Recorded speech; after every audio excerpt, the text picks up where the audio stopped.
What? What? What? Hello and welcome to the Decibel Boost podcast, the official music podcast of the website Surreal Resolution. I'm your host, Robert, and oh, wait, hang on a minute. What? Fuck, I didn't get the sauce. Damn it. And with me, I have... I'm Alex, here to tell you that Moochie died on the way home back to his home planet. And... I'm Deathstalker Mac.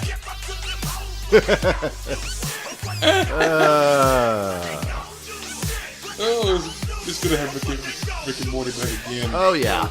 Oh, that's what it was. I was too busy focused on Morty and his giant oversized hands. Yeah, it looks like me and Alex after... Actually, I'm not gonna finish that sentence. Yeah, don't. You don't need to go. By the way, buy the season pass on iTunes, get every episode uncensored, like I did.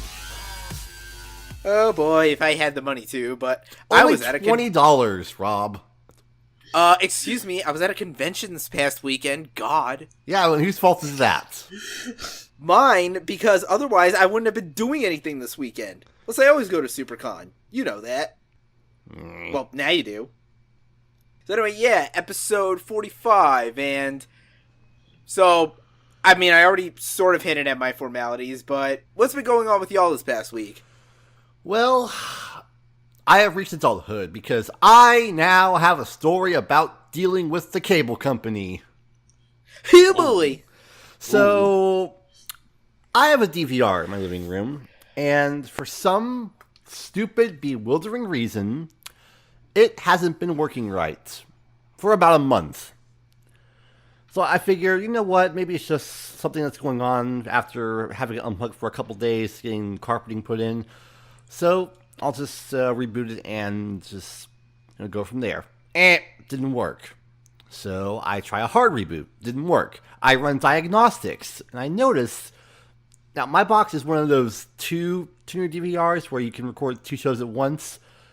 The numbers on the diagnostics for the second tuner weren't matching up with the first tuner, so I'm thinking, this doesn't seem right.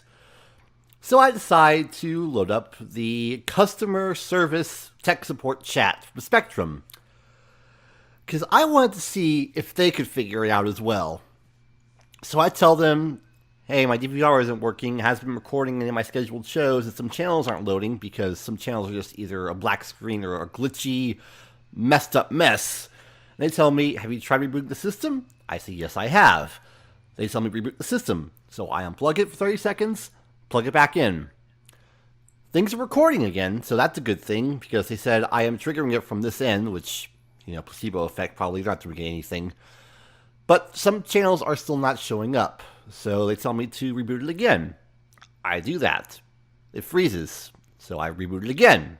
And it works, and it loads up just fine, only the channels are still not on. One of which is Cartoon Network, which, let me tell you, if I could not get home on time on Sunday to watch Rick and Morty, I would have been very upset. But I did, so, I watched it live with everyone else in my bedroom, which actually does work. So they schedule a thing for a technician to come out on Wednesday morning. Oh. Not today, not tomorrow. 2 days from now. And here's the thing. There is a Spectrum walk-in store literally a half mile from my fucking house. And I just want them to just acknowledge their fuck-up. I just want them to go... Oh, wow, we're sorry your DVR isn't working. We'll cut out and replace it with a new one. That's all I want.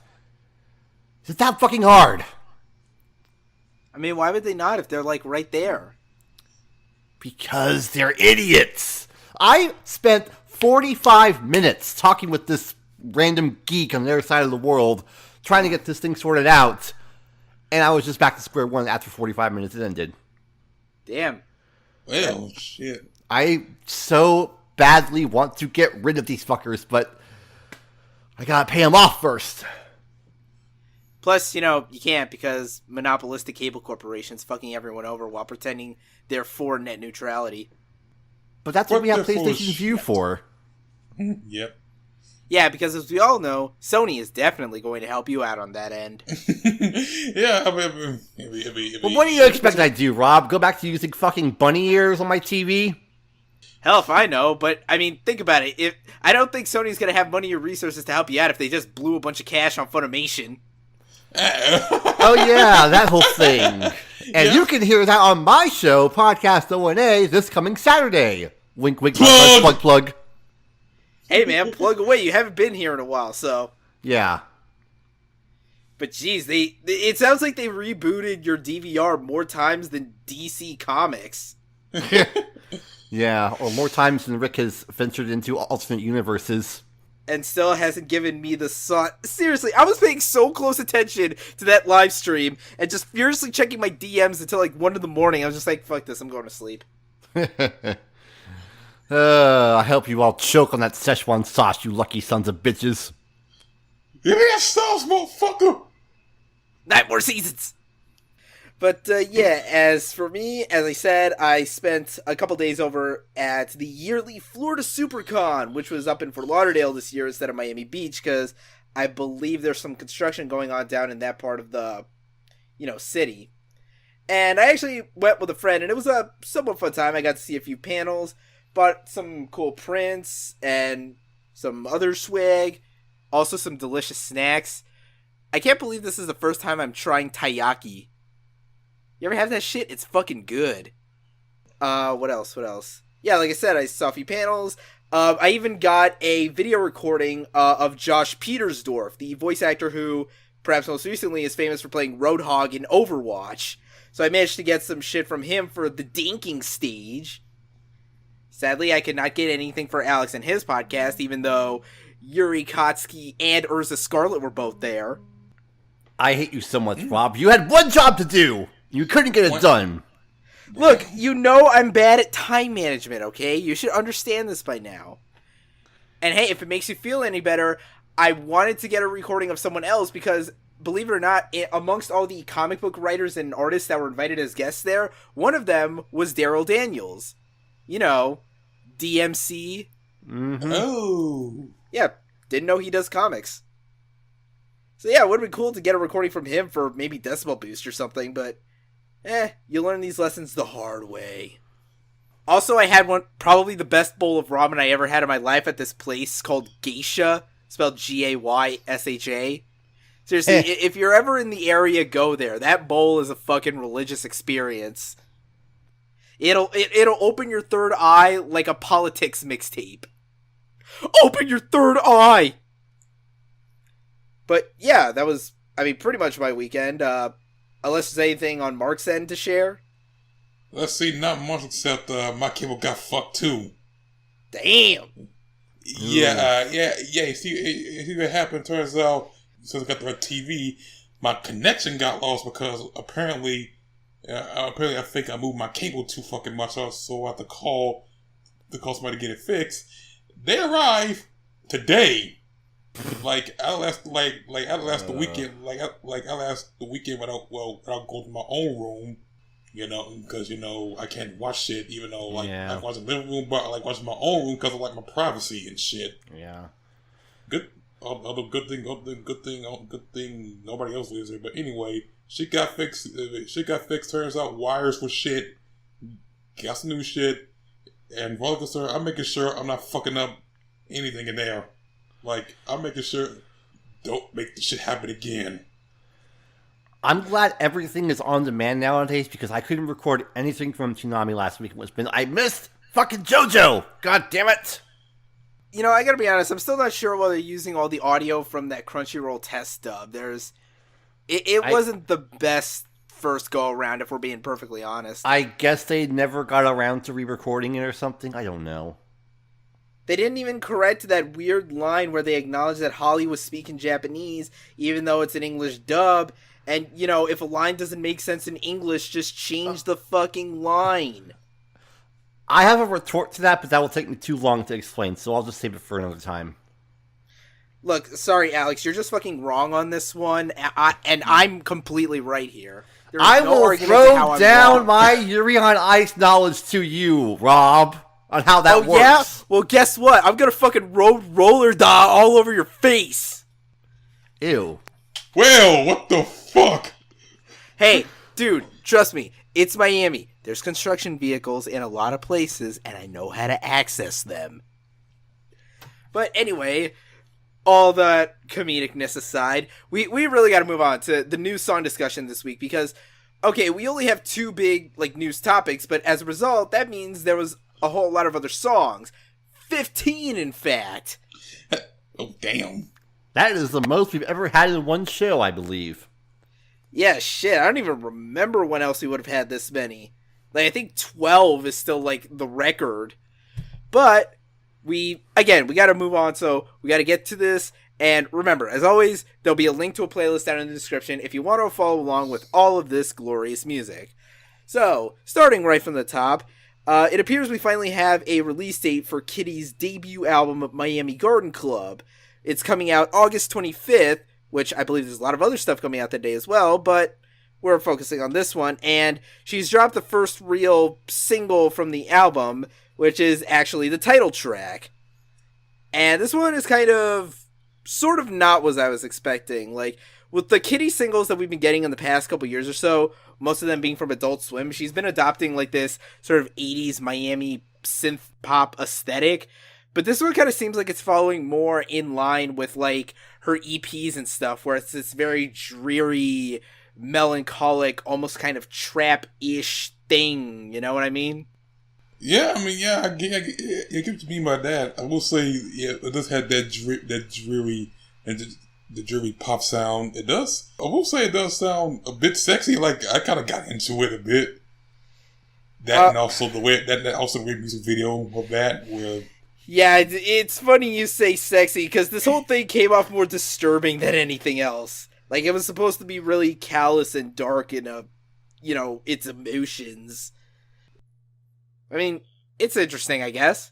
Yeah, it was that too. I will say, what the fuck are they pouring in that cup? Clay? Blood? Crazy glue? I don't know. Yeah, I can tell. I mean, I'm guessing it must have been clay from what she was rubbing on herself, but lady, why would you rub clay on your skin? Haven't you ever watched This House Has People in It? That shit'll give you Lynx disease. Yeah, but I guess we'll have to see how the rest of the album pans out from here, which, again, we got about a few weeks or so from what it looks like.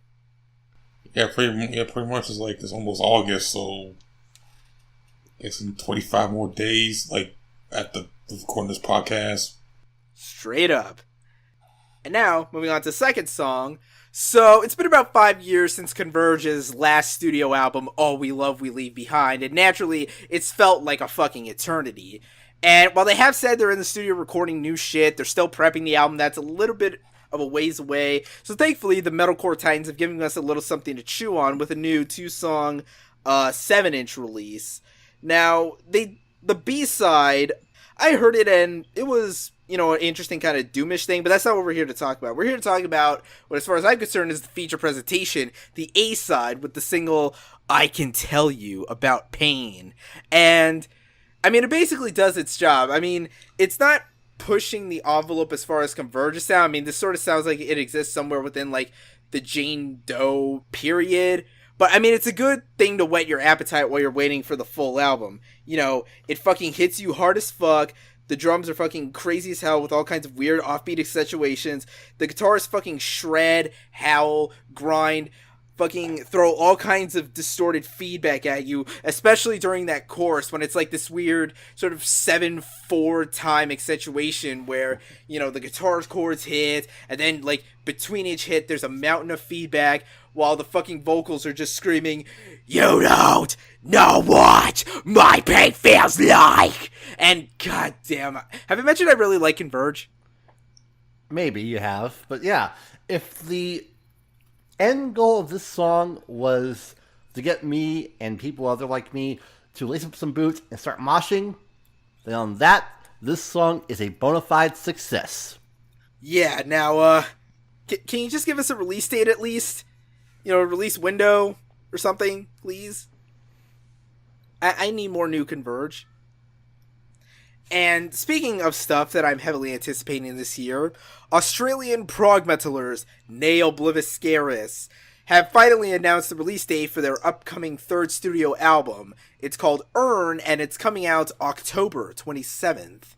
And so they've released the first single, Intravenous, which, again, it's Obliviscaris, so you probably have an inkling of what to expect, especially with all of its, compositional fucking density and whatnot. It's got, the very ambient acoustic intro for like the first 30 seconds. Then once all the instruments, enter and build, then it goes into like the really sort of heavy, but also at the same time melodic. Like the vocals are very bellowing as hell, but the guitars are playing these more high register melodic chord progressions. You also have a nice mix of the violins in there, which has always been like probably the most recognizable staple of the Obliviscaris sound, and they sound fucking great as always, especially towards the solo section, like in the back half of the song where the violins and the guitars, as far as their technicality, are very much playing off of each other. There's also a cool sort of 6/8 vibe to the whole thing. And the drums, of course, have all kinds of intricate fills and technicality while still being able to, hold down the beat and everything. And it's just, again, it's basically a musical journey. Just 7 minutes of pure majesty. Yeah, the music is great, but there's just one fatal flaw that I have toward these guys. It's those harsh vocals. For whatever reason, I just don't think they work within the broad scope of what they're trying to do. Everything else sounds great. Those harsh vocals kill it for me, though, and that's why I just cannot get deep into these guys. It's just those harsh vocals don't mesh with, the broad symphonic style instrumentation of their music. That's just a personal thing. See, the thing is, I kind of have to disagree there, just because Obliviscaris obviously touched on a lot of frameworks, and there's the symphonic stuff in there, but you listen to their catalog, and there's also various hints of, like, melodic death metal, like, almost kind of like an Amon Amarthish type thing, and that's where I think the harsh vocals tend to work, just because they have that influence sort of intermixed into the whole thing. Okay, but in a lot of the progressive sections, that's where I just cannot get into it. Like, you have to have... I'm saying if it works within the context of like melodic death metal, sure, but when you're going into super technical progressive metal, you might want to scale it back a bit. That's all I'm saying. It's just know when to use them, know when to not. Well, it appears we're at an impasse there, but at the end of the day, I think we both agree there are good things about this song. Yes, can we at least agree on that? Yeah, the music is great. The guitar work is great. The bass lines are amazing. The drum work is fantastic. And those violin parts are also...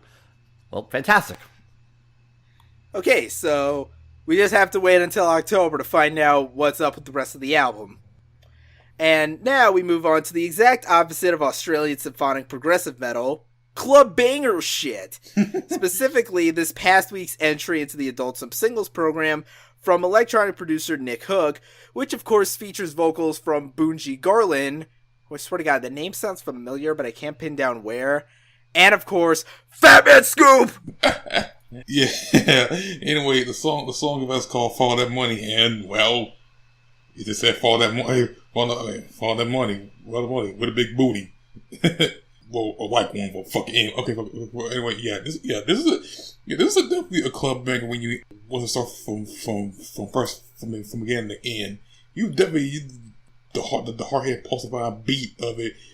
We're going like, follow that money, boom, boom, boom, follow that money, boom, boom, like that shit. Like this is some shit that most people will get up and would dance to, like dance frantically if they could dance. I'm just saying. You just feel that thumping bass in your chest, and it makes you want to go down. And then you're listening to Bunji Garlin, and you're like, wow, this dude sounds like he's a suave, slick-ass motherfucker. And then you have, follow that money! Just belting in your ear. You're like, this makes you want to fucking bang and go hard, motherfuckers! Follow that money like a big booty! Follow that money! Yeah, like that shit. I'm telling you, man, it's always good to have Fatman Scoop around. The motherfucking hypest of hype men. you always need a hype man like him to hype his shit up. Yep. I mean, he did so well with that track he did with Skrillex the last couple of years ago on the Dosing singles. Yeah, that was 2 years ago. Yeah. And speaking of Skrillex, yeah, we had this random new single that Skrillex just happened to produce, which features vocals from Poo Bear, a prominent singer and pop songwriter, perhaps most notable for, writing a bunch of Justin Bieber songs for the past few years or so. Oh. Which, quite frankly, probably has to be the easiest cash anyone's ever made. And, yeah, this song is called Would You Ever? And, first off, can I just say, why the hell is there some skateboarding California hippie in the video?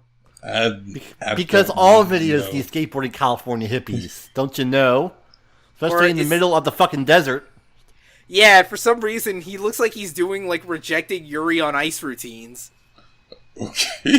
Okay, now I want to actually take that video and stick it up to some of the Yuri on Ice music. You've got it in my head now. Hey, man, you got the next week or so or whatever. Have at it. Yeah. But yeah, this is just, I don't know how to say it other than it's kind of like just a generic sort of, almost a Deadmau 5 style EDM pop banger, with the only thing really standing out being sort of the weird, almost kind of like Blank Mass, Oneohtrix Point Never-ish, chopped and screwed vocals, mixed throughout, Yeah, pretty much, this is pretty much your typical, EDM club hit you would hear, and probably, and again, Skrillex is known for doing something like that. I mean, it's no Purple Lamborghini, but, yeah. Yeah, this is clearly him trying to gain some, chart-topping legitimacy, even though, doesn't he know everyone just wants to be listening to Chainsmokers now? We have no room for this electronic dance music with a pulse, and with actual vocals from someone who presumably can sing. Yeah. We just need 20-some white dude bros. Yeah. As some random-ass film singer that no one will heard of ever again. Yeah.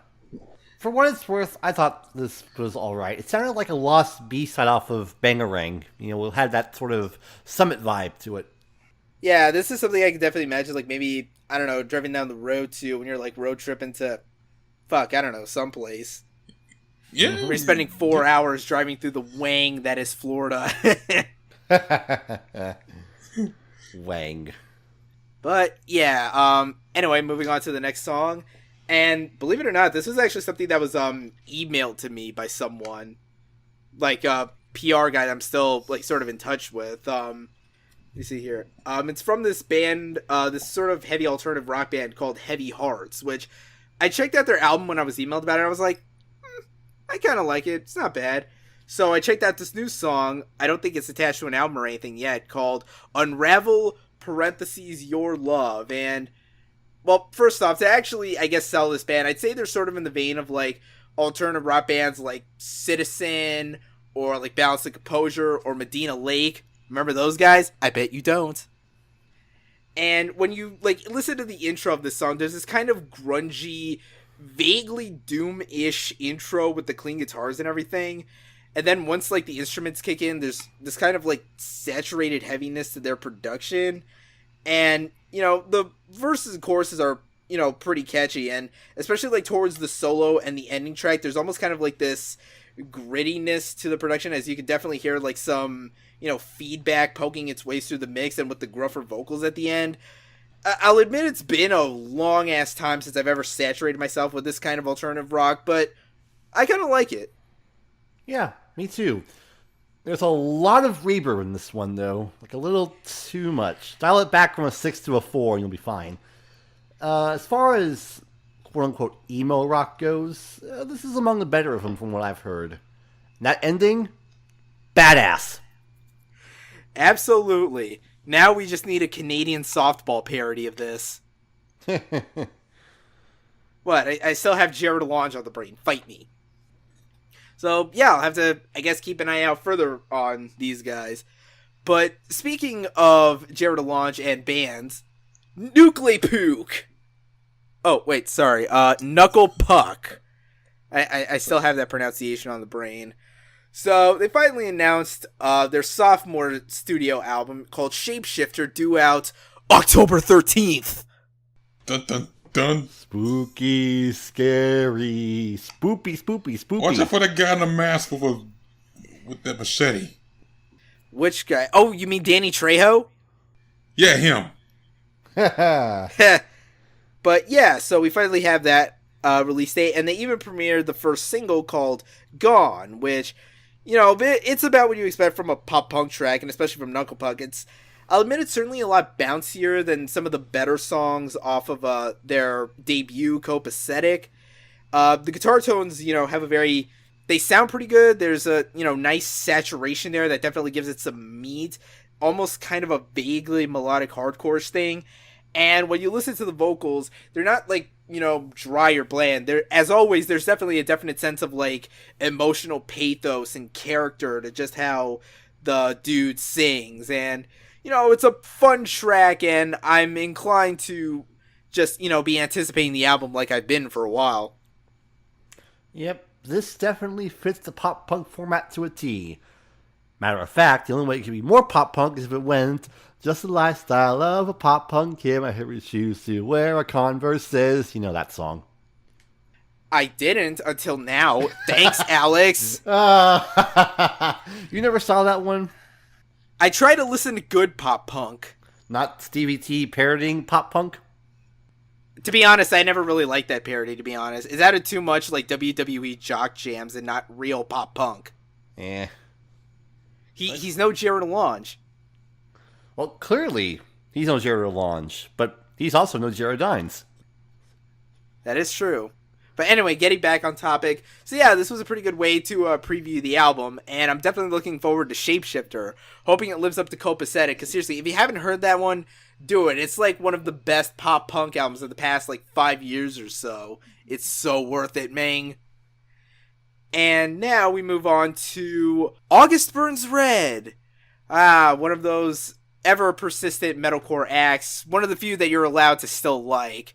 I remember getting into them like around high school. It was the time they put out their fourth album, Leveler, and it was just like a really, you know, killer. It sounded so like unlike all the other metalcore that I had been exposed to, stuff like Your Devil Wears Prada and shit like that. And so I kept following them to then. I'll admit I may have skipped over what the most recent album was until I didn't even listen to it until last night. Found in Faraway Places, which was like 2 years ago. Hell, it got him a Grammy nomination, so can't believe I missed that. But now we have a new album from them coming out October 6th called Phantom Anthem, and of course the first single, Invisible Enemy. Of course, there's also the really weird music video, which makes me think they must really like Team America, World Police. Now, I saw that video and I went, wow, this new season of Thunderbolt Fantasy looks wicked. No, dude, it was clearly Woolen Warriors, man. Didn't you see all the pizza? No, I didn't. Puppet shows. But yeah. Pow! Yeah. But yeah, this song, you know, it's about what you expect from August Burns Red at this point, i.e. being a pretty technical, you know, but also like chug heavy metalcore tune. Like you have this intro that kind of has like this weird, I think it's a shamisen. I'm not good with my Japanese tinged string instrumentation, so I just assume it's a shamisen. You know, kind of building and segueing into off-kilter rhythm, chug rhythms, and fucking guitar noodling. Woo, look at us, we're so technical. Not to mention, of course, the drums with their weird offbeat accentuations. Man, I've tried to learn some August Burns Red songs. Let me tell you, that shit is so not easy. And this guy just keeps, you know, fucking bringing his best. And then, you know, there's still a lot of these weird rhythmic offbeat accentuations, especially in, like, the solo section near the end, where, you know, the sort of heavy chords drop off for a bit, and it's just, like, the leads and shit. And then, you know, the song sort of switches to almost kind of like a vaguely major-ish key as, like, it goes on to the end of the end. You know, yeah, it's August Burns Red, and I've never heard any August Burns Red album that I outright disliked, and if it keeps going from this, it could probably be another pretty good release in their fucking catalog. I'll be honest. I'll be honest. I have my button turned on. I'll be honest and say I can't say all that much about August Burns Red. They've always been a band that when I hear about, I go, "Oh yeah, those guys," and that's it. But the song was all right though, pretty good. Oh man, but I have what? Why would you say that? I have like 5 of their albums, man. Are you trying to do this to me on purpose? No, it's on purpose. It's just, I'm a very, very, very busy guy. I bet you are. So, yeah, Phantom Anthem, October 6th. Shit, that's a week before Knuckle Puck. Looks like there's some shit going down in October. And now moving on to Out of Metal for a minute. So have I mentioned you should all hear the new Ryuichi Sakamoto album? I think you...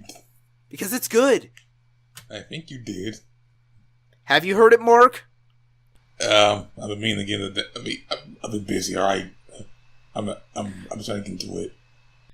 Understandable. Yeah. Okay, but anyway, what we're talking about is there's been actually a remix of a song that he did called Andata, but guess who remixed it? Welcome back. Oneohtrix Point Never. Yeah, what he said. So Sorry. yeah. Anyway, Sakamoto's doing this remix album. This remix album. Oh, everybody doesn't know who he is. That's the guy that won the score of the movie The Revenant, the one where Leo gets beaten by the bear. And got his fucking Oscar, baby! Yeah, that too. Yeah, yes, that finally. So anyway, the song is definitely what you expect out of something we get to see together. Like, first you get this very sad, somber piano from Sakamoto from his original version, which you get the whole thing as it plays along, and yeah, it is kind of sad, melancholy. It makes you think a lot about your life and shit. And then, of course, we'll get to the hat part. That's when, of course, OPN kicks in with that very synthy sound that you know from him. Is like this definitely is the spot with how he remixed it. I will say it's aesthetic as fuck. Yep, it is. Like I have heard the original before, after I listened to this, see what's different about it. Like, yeah, I did notice, there's one thing that was different about, the original and the remixes, that latter half. But I still say it's a very solid track, and yeah, I really should actually listen to the album, and the remix too, just to be interested. In fact, I can tell you what specifically is different. I have it in my notes here because I was going back and forth between the two. So it's basically sort of the same track up until the first minute or so. I mean, you do notice these pockets of audible static that definitely sound like Oneohtrix Point Never is cluing you in that something's about to happen. And yeah, the synths do kick in. There's this sort of dip in the audio, this duck after a minute or so. And once it gets to the entire back half of the song, because from the middle portion of the original track, which for the record was the opening track off Async, there's this organ that's this very church-like organ that's more or less playing a version of the melody that the piano was. But this is where Oneohtrix Point Never substitutes that for his own typical aesthetic as fuck synths. And then the piano sort of come back in near the end. So that whole middle part is basically just solid OPN. Mm-hmm. I mean, that's basically about it. I'm kind of interested in a remix album. I still want to get myself an actual physical copy of Async, though. Yeah, I sort of adding that original album and the remix song probably to my never-ending music schedule. But yeah, it's good to know Oneohtrix Point Never found a break from, doing the music for good time in order to, do a remix. Which, speaking of artists doing scores for movies, so we've mentioned it quite a few times that quite a bit of people have been stepping up to that plate this year. Josh Homme, Eagles of Death Metal, Oneohtrix Point Never, returning again. But this time we have probably one of the more unexpected first-timers as far as the film composing game is concerned. And that is rapper Aesop Rock. Oh. Yes, so he's scoring an upcoming thriller that is hitting theaters August 25th called Bushwick. The premise of which, according to the summary given here, is as follows. When Lucy, played by Brittany Snow, steps off the subway, she walks into an utter bloodbath on the streets of Brooklyn's Bushwick neighborhood.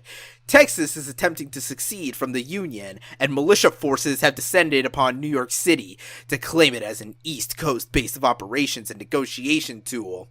Lucy takes shelter in Stoops, played by Dave Bautista's basement, a burly war veteran who reluctantly agrees to help her traverse the treacherous 5-block stretch to reach her destination. Gee, I wonder what this movie could possibly be trying to say with that kind of premise. It's a mystery. So, I mean, I've been interested in this movie. Like, I knew about this for a while, because it kind of caught my attention. Like, wait, he's composing scores now? Or aren't you supposed to be rapping songs about your cat? By the way, what is Kirby up to anyway? Hit me up on my email and let me know. And send me pictures. I like cats. But yeah, so we have a track from that soundtrack actually called New Yule. And as an instrumental, it's pretty interesting. It starts off with this very skittering synth pattern that sounds in the vein of like a Carpenter Brute or Perturbator or one of those guys. And then, you know, there's also this interesting bass pattern, but it's not like a synthetic bass. At least not completely. It's one of those upright, you know, huge-ass double basses that's sort of accentuating the beat. And I'm like, okay, that's an interesting way to, you know, top off the song. And then, of course, you know, you have your basic as fuck percussion pattern, which sounds like, you know, a lot of hip-hop drum beats. Mm-hmm. But this is very interesting as a soundtrack piece, and I'm curious about the movie and curious to hear how exactly the rest of the score, you know, fits into the whole thing. Well, I can say this track, this was like, okay, this shit sounds good. I actually want to listen to more of this score. In fact, okay, between this and Good Times, like, wow, I got a lot of film scores to listen to once that hit Spotify. Yeah, assuming it's not put behind a paywall because labels being douches. Oh, that's right. Wait, hold up. Wait. But don't worry, this is Lakeshore Records. Good. It's not Universal as far as I know. Oh, good. Meaning I got to listen to the song without having to wait a paywall. Yeah, so looking forward to the soundtrack, looking forward to the movie, and I'm totally sure there won't be a certain crowd of people that won't react to this film negatively in any way whatsoever. And it's on VOD. Oh yeah, that too. Guess there's a lot of ways to watch this shit. So, now moving on back into some metal for a moment, we of course have yet another single from Danish black metal act Myrkur's upcoming album Marmalade, due out September 15th. This one is called Ulvinde, and, you know, again, this is one of those songs where I want to like it so much more than I do, because okay, it's not one of those, as far as, like, the beat or anything, it's not one of those super grinding, obnoxious, like, blast beaty black metal tracks. In fact, you could say the beat is maybe straightforward to the point of a little plain, but of course, as always, those vocals from Amelie, and it sounds like she has a choir with her, are fucking just so gorgeous. She has one of the best singing voices of anyone I've heard, and I want that to be made perfectly clear. I love her singing, but when she goes into the black metal shit, it's just like, why? It's like making a beautiful plate of nachos and then just smearing guacamole on it. Okay, now I want nachos, but yes, you know me, I don't like black metal that much, still don't like it with this one, although I can appreciate the multitude of talents on display here because, you know, she's a whole multi-instrumentalist, composer kind of deal. Yeah, the black metal stuff, though, that just doesn't work. Jeez, like, again, I'm not I try here, really, I do, and I'm not, I know I've made my anti-black metal bias clear, and I'm trying to like this one, because again, I see stuff to like, especially in some of, like, the compositional technique and vocals, but just, black metal, man, just, you know, maybe next time. But yeah, we got until September 15th to hear what the album sounds like. Although, maybe I might be distracted a little bit, because there's another metal album coming out September 15th. One of my most anticipated of the year, because it's been like 5 or 6 fucking years since the last time this band put out a fucking album. And for the record, this is a relatively, within the last 10 years, death metal band, so it's like, you could feel the anticipation. The death metal group Dyscarnate have finally announced September 15th as the release date for their third studio album, With All Their Might. And with this first single, Iron Strengthens Iron, is just motherfucking yes.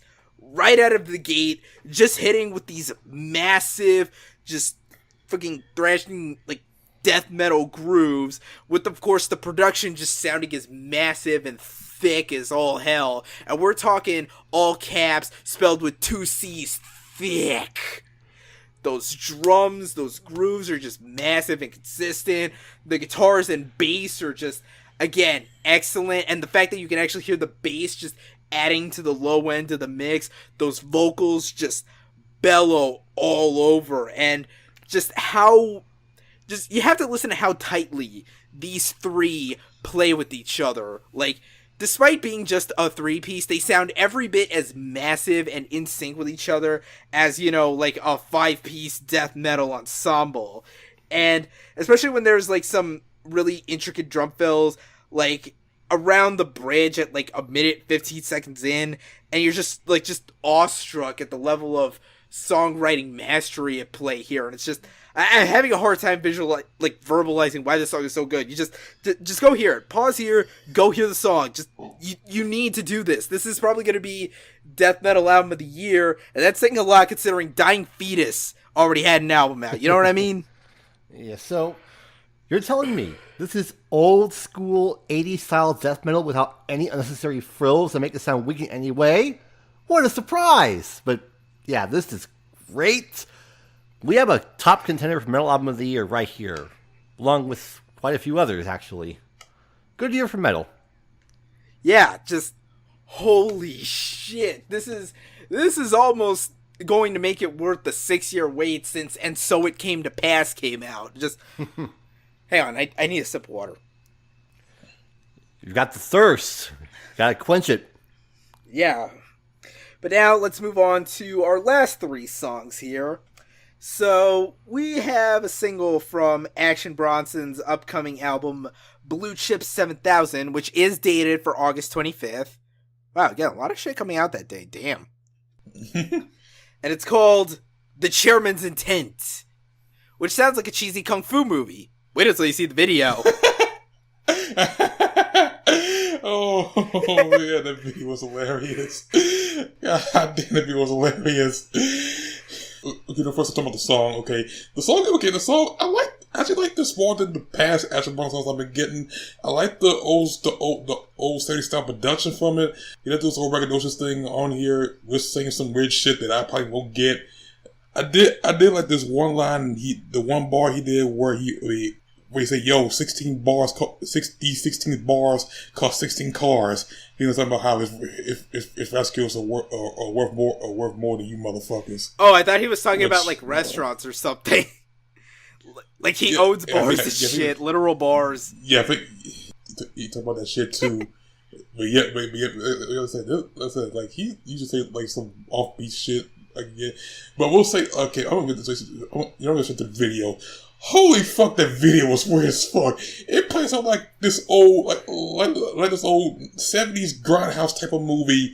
Cause from the beginning, to get the old coming to checking type of shit that opens up, and then you get the whole, you know, city style of actually pulling some guy with his car tied to a fence like he's about to yank this guy, and then you see him trying to eat this ass of a girl, although he pick her up from the bottom, like, is he trying to 69 her or something? And then you see all these corny kung fu fights, and then this stupid line said, Tavon kisses for me. What? And then throw up like, it got all the on the movie scream. I mean, it's not the Wilhelm scream, it's more like the that type of shit. This fucking shit is hilarious. Oh my damn! This is the most fun I had. This is the most fun I had watching this video. And listen to a track too. Like, this track is pretty solid, at least to me. Yeah, I guess the video is appropriate because the beat itself kind of sounds like it soundtracks a 70s exploitation film. And yeah, there were some pretty funny lines in here. Just to note a few. Same outfit every day like a cartoon. That's me! Sitting cross-eyed and likely lit. But little man, I will cut your face like a wedding cake. And just my favorite little string here, I started clapping when the chef brought the duck to the table. That shit was shining like an angel. I never trust a dude named Angel. Angel. But, dude, why would you not trust Angel? That guy mows your lawn every day, probably. That was incredibly racist. I apologize. Yeah, probably is. Well, Funny joke, though. Okay. Yeah. But yeah, this track is definitely solid. I'm definitely loving this track. This is one of my favorites coming from all the singles he's been putting out recently. Yeah, so... Oh, that was a good time. Funny video, funny bars. Now, if only we can say the same for this next one. Oh, yeah. And speaking of that, fuck you, Rob. Fuck you, Those fuck three you, fuck you. little words that turn Mark into a spiraling cesspool of rage. Oh, great. Featuring Lil Yachty. Oh. So yeah, I see two chuckle fucks said. So yeah, we got a new track. Only thing is, it's Macklemore featuring Lil Yachty. They made a song called Marmalade. And no, it's not about fucking jam for some fucking reason. It's about, I don't know, driving and shit. And you know what? I'm just gonna, hold up, let me clear a little room out here and, hold up. Why the fuck is it like a fucking drum song? This sounds like goddamn broccoli! They got the fucking piano, they got the... It got the twinkling shit. It got Lil Yachty. What the hell? What the hell?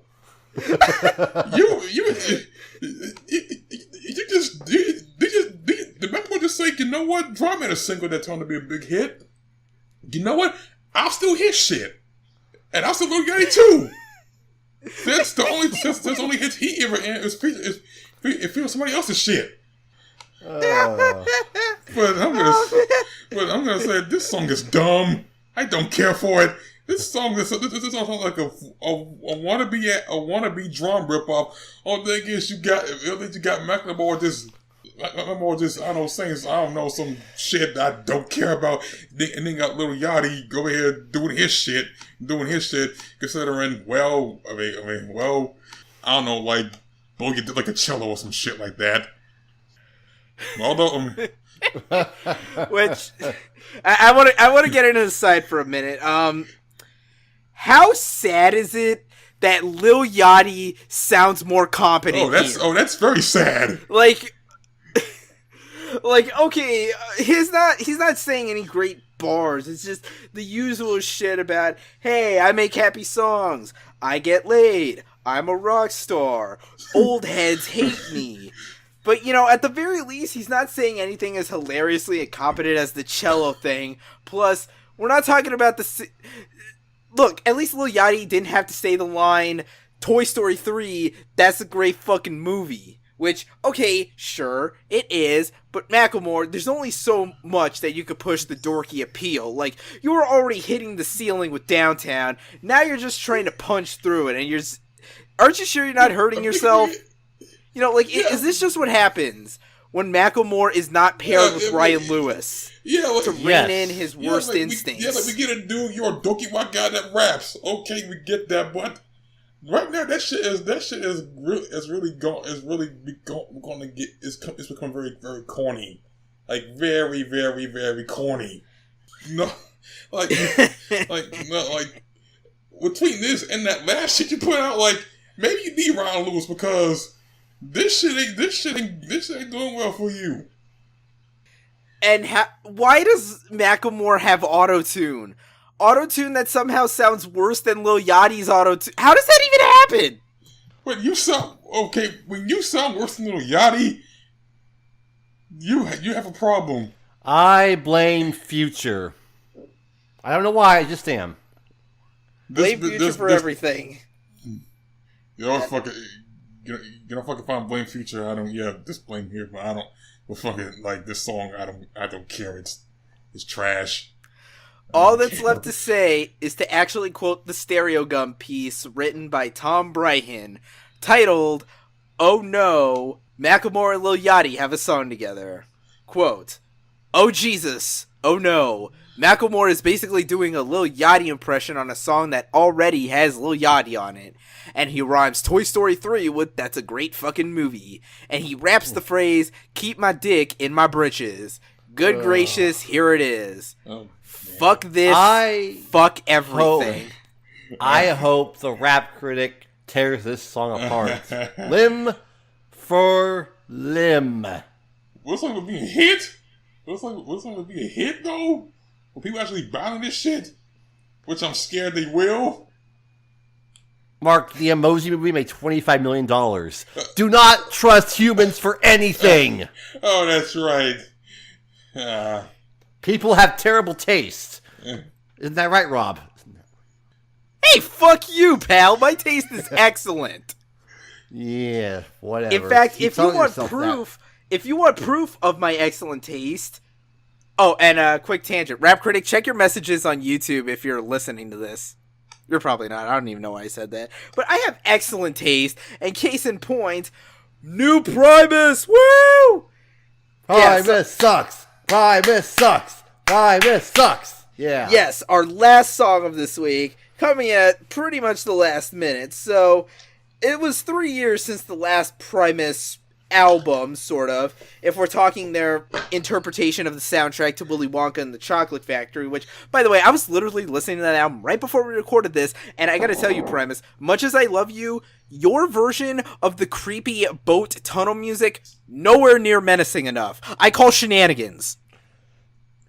But yeah, if we're technically looking as far as original music, this will be their first album in 6 years following their big 2011 reunion album, Grey Naugahyde, and their first album of original material since 1995's Tales from the Punch Bowl to feature quintessential Primus drummer Tim Herb Alexander. So the album's coming out very last week of September 29th, and it's called The Desaturated 7. Now, if you're wondering about that title, and in fact the concept of the album as a whole, apparently it's based off a children's book that Les Claypool used to read to his kids. Let me see if I can find the exact name here. It's a book called The Rainbow Goblins by an author, Ulvinde, who, fun fact, also once contributed some art design stuff to The Neverending Story. Now, the book is apparently about 7 goblins who have the ability to steal all the color out of the world. Yep, that sounds like Primus, alright. Yep. So, they of course released the first single, appropriately titled 7, and look, I would comment on the lyrics, but let's be honest, we're here for the weird psychedelic funkness of it all. We'll just say, like, this is basically an introduction piece to all these, 7 goblin things. And, for Primus, it sounds like Primus, which means it sounds really offbeat and weird. I mean, it might sound in home territory at first. That opening sort of stomp is very reminiscent of Here Come the Bastards, one of the all-time great Primus songs. But then, once it gets into the rest of the song, it starts getting a little more aggressive, especially on that bass, which isn't just playing, like, straight chords. It's actually, like, playing a consistent riff throughout the whole thing. And, of course, plenty of weird, trippy, psychedelic digressions and improv drum work that I'm sure no one is going to have a difficult time trying to learn it all. Help me. Never. But, yeah, okay, so this isn't about the Seinfeld episode of the same name. Okay, got it. And, yeah, this song, it's Primus, all right. I tell you, if there's anyone who is the exact opposite of rule number 2, it's Les Claypool. Preach! Yeah. Just try and play the intro to My Name is Mud on a 6-string fretless. You wannabe bass players out there? That song is tough to play. Where do you even get 6-string fretless basses? You have them specifically made. Or just play a 5-string fretless instead. Okay, fair enough. But, yeah, it's It's Primus. Primacy as fuck. And I so cannot wait for fucking September 29th. Because seriously, I do love me some Primus. I've even seen them live during, like, the 3D tour they were doing for, like, Green Naugahyde with, like, the fucking weird animations in the background. Salad fingers, motherfucker! And, of course, I pretty much have a shit ton of their albums, you know, physical copies of, so, yeah. And who knows if this song will have... And it probably won't have more weird songs about fishermen. But a guy can dream. Maybe one of the goblins is into fishing. And we got Fisherman Chronicles Part 5. But yeah, we've been going on for like almost an hour just on music alone. So we're going to take a little break. And when we come back, we have our 2 news topics. So see you in like 30 seconds, kids.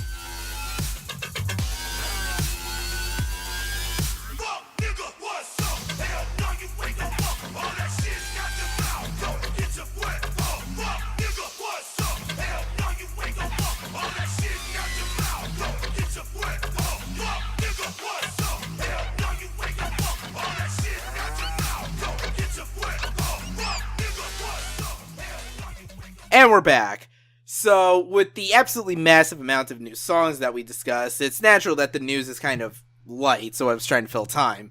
Maybe I overestimated, but anyway, we do have 2 news topics here, both of them MTV-related. You know, that thing that used to be culturally relevant, that tried to become culturally relevant again in an admirable effort with its news articles and whatnot, that kind of got shafted because some music artists couldn't handle criticism. And eventually MTV announced that they were laying off a bunch of people to focus on short-form video content. Yeah. But, in another business decision that they've recently announced, MTV president Chris McCarthy says that this October, MTV will be reviving one of its big seminal properties from around the late 90s, early 2000s, Total Request Live. You know, remember that thing that a lot of people watched? I do. I was there during the height and heyday, the hype and heyday of it. Yeah. You know, it got canceled 10 years ago because who watches music videos anymore on TV? Am I right? Yeah. Yep. So, it's worth noting that for this go-around, they are not going to have Carson Daly back. No see if I can find any info on new hosts. Shit, I don't see it here. I swear I saw an article that said it somewhere, but yeah, basically, you know, who knows what this new format is going to be like. Hey folks, Robert here. Sorry to interrupt, but I had to get this information out of the way before Alex goes on his little rant that he's about to. So there were actually a few pieces of information that I had left out regarding MTV's revival of Total Request Live, which leads me to believe I probably should have cited a different article than the one I ended up doing. So, 3 things. 1, there actually is a premiere date set in stone already, Monday, October 2nd, just for those who need, you know, a specific date for it.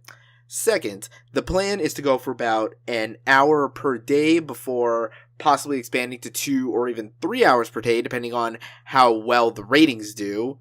In addition, the hosting duties this time around, there won't be one specific host, but the show will instead rotate through about 5 different hosts, and those listed hosts are Amy Pam, DJ, actress, and television host, who's apparently very popular on Instagram, journalist Lauren Jackson, who's been featured in ESPN, ABC, and Essence magazine.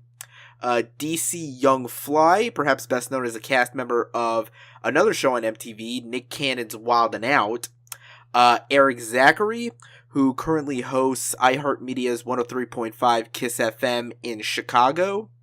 And Tamara Dia, a former journalist from Complex, who currently, you know, works for MTV and has interviewed celebrities for them and whatnot.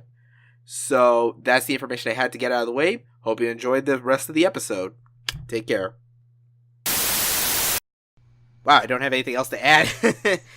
But I'll take over from here because I have a lot to say about MTV and how stupid they've been in the past couple of months, mostly due to their parent company, Viacom, having no idea what they're doing anymore. Their idea of good television networks, endless reruns on every fucking channel. You know what you see on MTV nowadays? Movies. Fucking Titanic. Oh, 3 times a week. oh, hell. You see it on Spike. You see it on VH1. You see it on Comedy Central. You get the reruns of the same goddamn shows every single day. They're canceling at midnight. Why are you doing this? Oh, and Well, to be fair, were we losing anything of value with At Midnight? I mean, who the fuck needs more Chris Hardwick in his life? Chris Hardwick is the DJ Khaled of nerd culture. oh, shit. I'm just going to ignore that and carry on. But there's also this little thing with Viacom saying, yeah, you know, all these little services like PlayStation View, all that kind of stuff, yeah, we're not going to take part in that because we want to protect the value of our television networks. Yeah, the value of your networks that for some reason decide to air every single big event across every single network you own. Viacom, you do not need to air the fucking VMAs across all 19 of your channels. Oh, yeah. And speaking of the VMAs... Yep. Yeah, we got that next, but I just want to say one thing about the VMAs here. Okay, I'm not going to say that music videos, like, there's, like, we watch Toonami, all three of us, and, you know, obviously music videos get shown there, and it's not like there isn't a place for music videos on TV, but, like, okay, how is this going to work exactly? In an age that's primarily, you know, internet focused, with everyone just going to see videos on YouTube, what are you going to do? Just, like, measure requests based on, like, I don't know, tweets and YouTube views? Or how is this, you know, request of videos going to work exactly? Yeah, how that shit's gonna work now? I mean, Who the fuck knows? Who the fuck cares? MTV doesn't. They just want the cash grab. Plus, I mean, okay, it works for Toonami's case because they're usually exposing lesser-known artists and getting a handful of, like, premiere vids, but, like, what are you really going to offer with this new version of Total Request Live that isn't already present in some other source, like, I don't know, a YouTube, or, like, fuck, even, like, Radio Dead Air or some shit? What you got, man? What you got? I mean, you pretty much, like, get both of you some, you know, YouTube, Vimeo, or whatever, or that video shit. How you gonna go request when pretty much people is already out there? Yeah, but anyway, moving on to, as Alex hinted at, the MTV Video Music Awards. They're still a thing. It's still a thing. 25 for 35 or fucking 75 years later, however long it's been. In the words of Last Week Tonight, the VMAs. How is this still a thing? And the latest incarnation, or the latest, you know, edition of it is airing August 27th. So let's just, I guess, dive into these nominations here. But first, let's delve into some of the lesser ones. So these are the technical ones. So, Best Cinematography, we have Kendrick Lamar's Humble, Imagine Dragons Thunder, Ed Sheeran's Castle on the Hill, DJ Shadow featuring RTJ, Nobody Speak, and Halsey's Now or Never. Best Direction, Kendrick Lamar's Humble, Katy Perry featuring Skip Marley, Chained to the Rhythm, Bruno Mars, 24 Karat Magic, Alessia Cara, Scars to Your Beautiful, and The Weeknd's Reminder. Best Art Direction, again, Humble, 24K Magic, Katy Perry featuring Migos, Bon Appetit, no. DJ Khaled featuring Rihanna and Bryson Tiller, Wild Thoughts, and The Weeknd's Reminder. Best Visual Effects, Humble, This Generation by A Tribe Called Quest, Kyle featuring Lil Yachty, I Spy, Katy Perry's Get Marley, Chained to the Rhythm, and Harry Styles, Sign of the Times. Best Choreography, Kanye West Fade, Ariana Grande featuring Nicki Minaj, Side to Side, Kendrick Lamar Humble, Sia the Greatest, Fifth Harmony featuring Gucci Mane Down, and last of the technical ones, Best Editing, Future Mask Off, Young Thug, Wyclef Jean, Lord Greenlight, The Chainsmokers featuring Halsey, Closer, and The Weeknd's Reminder. Now, just to get the big sweep out of this, let's be honest. Any of the technical categories that Humble is nominated in, it's gonna win. It is the Mad Max Fury Road of music videos. Pretty much. Okay, you were saying no to Katy Perry and Migos. I'm saying that to fucking Alicia Cara. Do you even grammar? What the fuck does Garcia Beautiful mean anyway? I don't know.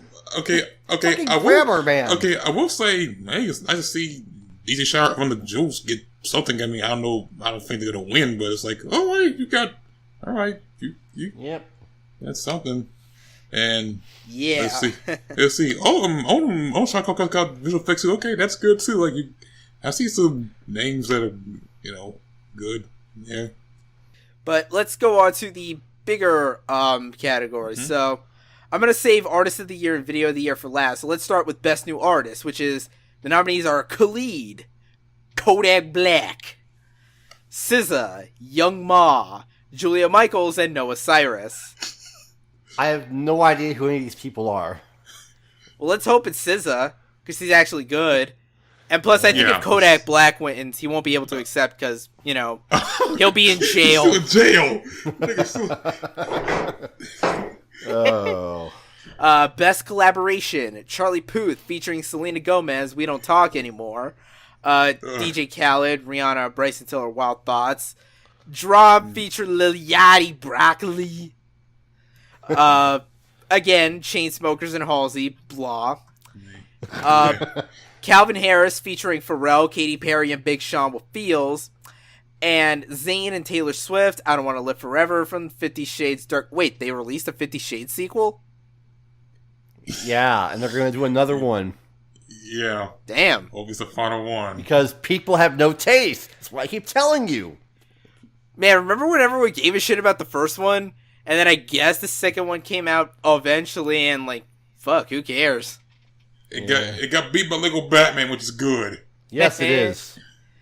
Now, moving on to Best. I just saw Best Pop. I'm going to try to not throw a fucking glass against my wall. For Best Pop, Shawn Mendes. Bad naked. I hate you, I hate you, I hate you, I hate you, I hate you! Ed Sheeran, Shape of the Tumors that I get every time I hear this fucking song on the radio. AKA the most unsexiest song of the year. This song, yeah. This song is about I don't feel. I'm like, ooh, this ain't love making music. It's more like, oh, that's adorable, but you failed. Yeah. Try again. The salt from Mark is real with this week, boy. Woo. We, of course, have Harry Styles, Sign of the Times, Fifth Harmony and Gucci Mane Down, Katy Perry and Skip Marley, Chain to the Rhythm, and Miley Cyrus, Malibu. Best Hip Hop, of course. Hold up, bitch. Hold up, little bitch. I got. No, wrong song, but we appreciate the effort. It's on there. I know, but it's not Humble. Big Sean, Bounce Back. Chance the Rapper, Same Drugs. Drop feature Lil Yachty, Broccoli. Migos feature Lil Uzi Vert. Yo. Go to sleep in garbage. a jacuzzi. Woo! Waking up pretzel with soupies. Yeah. And, of course, speaking of Migos, DJ Khaled featuring Bieber, Quavo, Chance, and The Reptile, I'm the One. Let's be honest. And the Man goes to... It's going to be Humble, clearly. Yeah. It should be. Best Dance goes to Zed and Alessia Cara for Stay. Kygo x Selena Gomez for It Ain't Me. Double man. Calvin Harris, My Way. Yeah. Major Lazer featuring Justin Bieber and M.O. Cold Water. I think that was Mew or some shit. And Afrojack featuring Ty Dolla Sign IGN, Gone. Okay, can I take over the Best Rock one? Because this is some bullshit right here. Go ahead. Okay, this is MTV's idea of Best Rock nominees. Coldplay, A Head Full of Dreams. Fall Out Boy, Young and Menace. Mother God fucking damn 21 Pilots, Heavy Dirty Soul, all one word. Green Day, Bang Bang. I still have not heard that album, and I won't anytime soon. It's the principle. And the Moon Man goes to Foo Fighters Run, which is actually a good song and a good video. I swear to God, if this thing goes to 21 Pilots, I am going to, I don't know, punch a turtle in the junk. Hey, be careful. That turtle might have the cast of JoJo Part 5 in it. And then we're never getting that adaptation. Can you just punch Mitch McConnell instead? That was my idea. He's like a turtle. Okay, and if you want more salt and what's going to piss me off even further... Okay, remember the last time Alex was on, and I think you asked me a question about what the hell neoliberalism is? Yeah. Now, okay, for the layman, to explain this as simply as I can... When people criticize neoliberalism, they're criticizing a viewpoint that states that all issues of institutional discrimination, which are frequently argued as being the cause of America's capitalistic framework, can somehow be resolved while still preserving a capitalistic framework. You know, basically, people who want to stop, like, you know, institutional racism and whatnot, but for some reason want to avoid fully automated luxury gay space communism. Or, if you want a simpler explanation, this category, best fight against the system. If you ever want a pitch-perfect example of peak liberalism, fight against the system. Sponsored by MTV. You just said words, I have no idea what they mean. And the nominees, they are Logic featuring Damon Lamar Hudson, Black Spider-Man, the Hamilton mixtape, Immigrants, We Get the Job Done, Big Sean, Light, Alessia Cara, Scars to What the fuck is she doing here? I don't know. Doesn't make any goddamn sense. I don't fucking know. Taboo featuring Shane Woodley. That bitch from Art the Diverse shit. Okay, anyway, stand and rock. No DPA. No DAPL. The Dakota Access Pipeline. Yeah, that. And John Fire. What the fuck? John Legend, Surefire. What? But yeah, as far as fighting, first off, I'm sorry, I can't get over that. I can't get over the fucking notion that one of the biggest multimedia corporations in the world is trying to act like is trying to honor the idea of musicians rebelling against the system. You're fucking MTV and Viacom. You fucking get pissed off when some 15-year-old kid uploads like a minute-long clip of some Fairly Odd Parents special that people barely remember from like 10 years ago. So why am I supposed to believe you're suddenly anti-system? This goes against the entire point of being against the system. It's not like we're talking fucking that one year you had Rage Against the Machine and the fucking bases were like fucking, you know, climbing the scaffolding and shit. That was fun. Oh yeah, I remember that. And I guess as far as Alessia Cara, if the system in her scenario is referring to, you know, unrealistic beauty standards for women that, you know, force them into bulimia and unnecessary plastic surgery and shits. But hey, I'm sorry. She is not getting any awards until she learns how to use proper grammar. But I'm sorry. I just can't get over this category existing. I really can't. Yeah, although if it does, it should probably go to, I guess, the Hamilton mixtape. Yeah. Yeah. But now we're moving on to the last two categories. So for Artist of the Year, the nominees are Bruno Mars, Kung Fu Kenny. All right. Ed Sheeran. Oh, okay. You and your fucking grade school lullaby bullshit. Ariana Venti. Oh, I'm sorry. Ariana Grande. I got my coffee sizes wrong here. Okay. The Week. More Ariana tall than anything else. Yeah. The Weeknd. And of course, God Lord. damn. Ya. Clearly, it should be Kung Fu Kenny. Clearly, it has to be Kendrick Lamar. Yeah, pretty much. No contest. Yeah, pretty much. And, of course, for Video of the Year, we have Bruno Mars, 24K Magic, Alessia Cara, because poor literacy is cool, DJ Khaled, Rihanna, Bryson Tiller, The Weeknd's Reminder, and the... Yeah. And the Moon Person Award, because I hear they're apparently not calling it Moon Man this time around, is of course going to... Hold up, bitch. I got. Sit down. Bitch, be humble. Yes. If it doesn't, well, we'll just, I don't know, break some windows in our minds.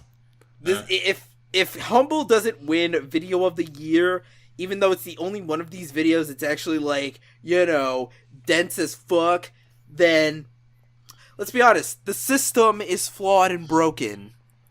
And maybe we do need to fight against it. But not with MTV's approval. Although, who knows, maybe we'll do a riff on it, or, like, make an episode about it or some shit that week. Yeah. We're gonna have to, because, you know, it's gonna be on 19 fucking channels. I'm pretty sure they're planning to beam it into our eye hole at some point. It's gonna be on Nickelodeon. It's gonna be on Nickelodeon at some point, which is kind of weird. I mean... But then again, Nickelodeon aired the BET Awards one time ago, for some reason. Oh yeah, I think that was, like, last year. Yeah, but... That was actually a couple months ago. Oh, they did it again? Oh yeah, they did it again. Yeah, like, holy shit! Like, mommy, who them people? They called the Migos, son. And who's that white dude? They suck. And who's that white dude looking like a bum? That's Post Malone. He sucks too. Hey, why does Jared Dines like him? Hey, because Post Malone is a meme. Plus, remember, Post Malone is friends with Ethan Klein, which probably means he's probably used his connections to get a taste of the sauce. Of course, it all makes sense. Jared Dines is using his connection to Post Malone to get to Justin Roiland and the sauce. Oh, man, but yeah, this shit's going down August 27th. So, I guess get your bingo cards ready, or whatever the fuck it is you do to stomach this crap. Get your alcohol ready. Just shake yourselves to death. So, with all that out of the way, now we just have to get out of the way the new album releases for this Friday, August 4th, 2017. Starting from the top, we have the 15th studio album from German metal act Accept, titled The Rise of Chaos. Shit, did I actually miss the title on this one? Fuck, man. This is what happens when I try to rush through actually organizing the list. But it's the newest album from George Thorogood.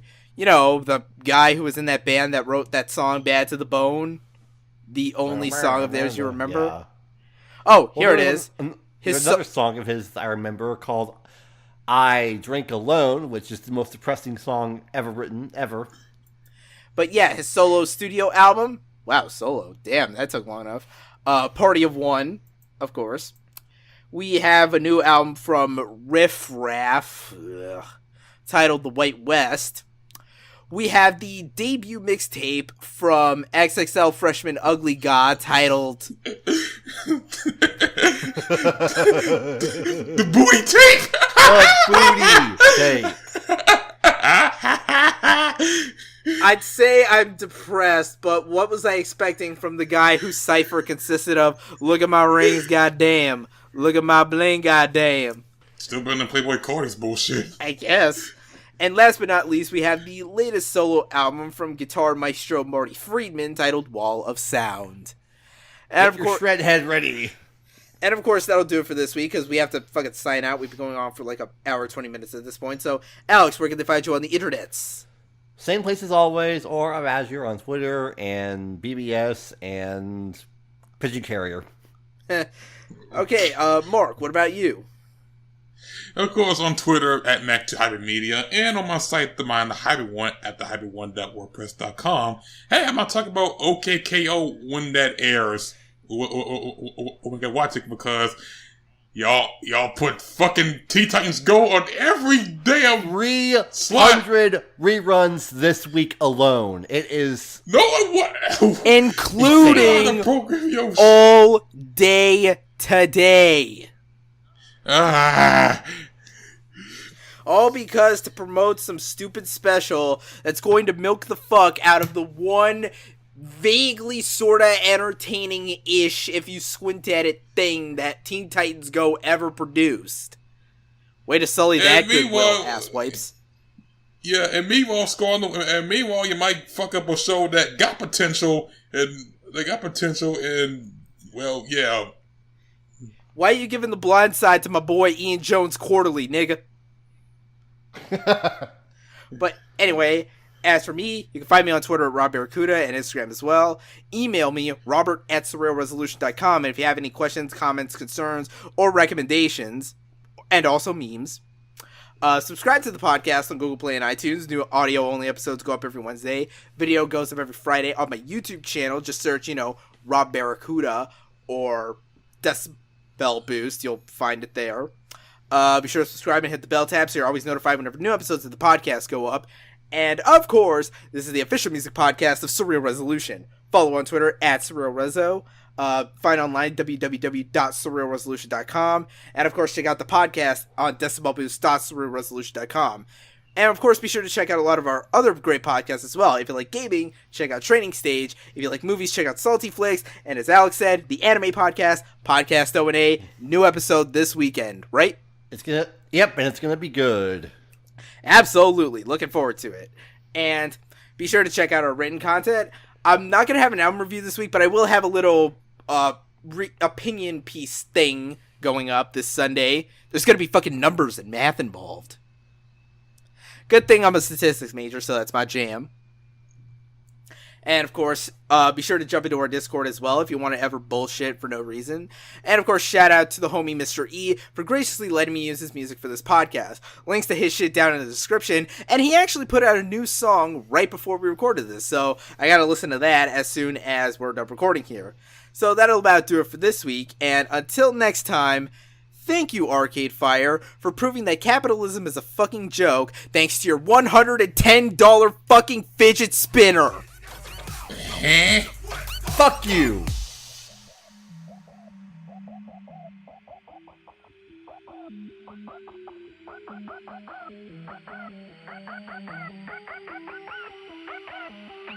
What?